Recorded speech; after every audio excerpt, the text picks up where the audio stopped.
தொழில்நுட்பத்தை பயன்படுத்தி மோசடியாக வெற்றி பெற்ற ஆஸ்திரேலியா அம்பலமாகும் உண்மை. பூகம்பமாய் வெடிக்கும் ஜெய்ஸ்வால் விக்கெட். களமிறங்கிய பிசிசிஐ.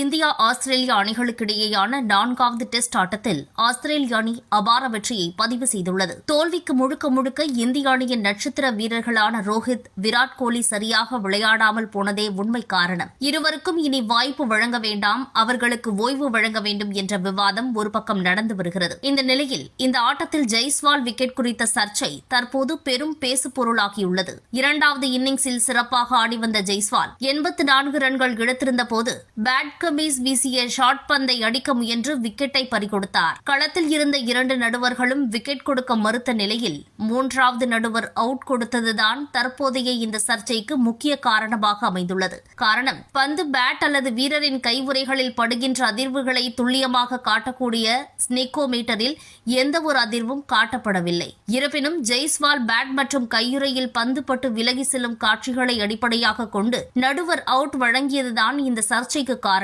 இதுகுறித்து இந்திய அணியின் முன்னாள் கேப்டன் சுனில் கவாஸ்கர் தெரிவிக்கையில், வீடியோ பதிவில் பந்து பேட்டுக்கு மிக அருகில் கடந்து செல்லும் போது மெதுவாக நகர்ந்து பேட்டில் படுவது போல் ஒரு ஆப்டிக்கல் இலூஷன் தெரியும். இதன் காரணமாகத்தான் பந்து பேட்டில் விராசியதா இல்லையா என்பதை துல்லியமாக கணிக்க ஸ்னெக்கோமீட்டர் தொழில்நுட்பம் பயன்படுத்தப்பட்டு வருகிறது. ஸ்னெக்கோமீட்டர் தொழில்நுட்பம் என்ன சொல்கிறதோ அதை மட்டும் வைத்துதான் 3ஆம் நடுவர் தீர்ப்பு வழங்கி இருக்க வேண்டும். ஆனால் அதனை அவர் கருத்தில் கொள்ளவே இல்லை. இது முற்றிலும் தவறானது. இந்த தொடரின் முதல் டெஸ்ட் ஆட்டத்தில் KL ராகுல் ஆட்டமிழந்த போது இதே 3ஆம் நடுவர் கண்ணால் பார்த்ததை அடிப்படையாக கொண்டு அவரது முடிவை வழங்கவில்லை. ஸ்னெக்கோமீட்டர் தொழில்நுட்பத்தின் உதவியுடனே அவுட் என தீர்ப்பளித்தார். எனவே ஜெய்ஸ்வால் விஷயத்தில் தொழில்நுட்பத்தை புறக்கணித்து அவுட் என தீர்ப்பு வழங்கியிருப்பதை ஒரு காலத்திலும் ஏற்றுக்கொள்ள முடியாது என்று இந்திய அணியின் முன்னாள் கேப்டன் சுனில் கவாஸ்கர் தெரிவித்துள்ளார். இந்த விவகாரத்தில் BCCI இதுவரை கண்டனம் தெரிவிக்காமல் இருந்து வந்த நிலையில் தற்போது மௌனம் கலைத்துள்ளது. BCCI துணைத் தலைவர் ராஜீவ் சுக்லா தனது கடும் கண்டனத்தை தெரிவித்துள்ளார். அதில் ஜெய்ஸ்வால் நிச்சயமாக நாட் அவுட் தான்.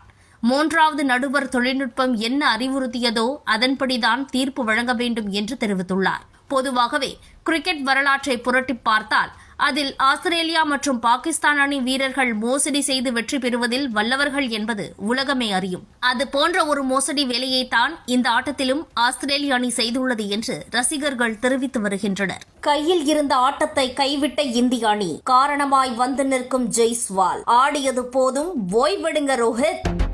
இந்தியா ஆஸ்திரேலியா அணிகளுக்கிடையேயான 4வது டெஸ்ட் ஆட்டத்தில் ஆஸ்திரேலிய அணி 184 ரன்கள் வித்தியாசத்தில் அபார வெற்றியை பதிவு செய்துள்ளது. முதல் இன்னிங்ஸில் ஆஸ்திரேலிய அணி 474 ரன்கள் குவிக்க தனது முதல் இன்னிங்ஸ் ஆடிய இந்திய அணி 221 ரன்களுக்கு 7 விக்கெட்டுகளை இழந்து திணறிக் கொண்டிருந்தது. அப்போது இளம் வீரர் நிதிஷ்குமார் ரெட்டியுடன் தமிழகத்தைச் சேர்ந்த வாஷிங்டன் சுந்தர் கைகோர்த்து அசத்தலான ஆட்டத்தை வெளிப்படுத்தினார்.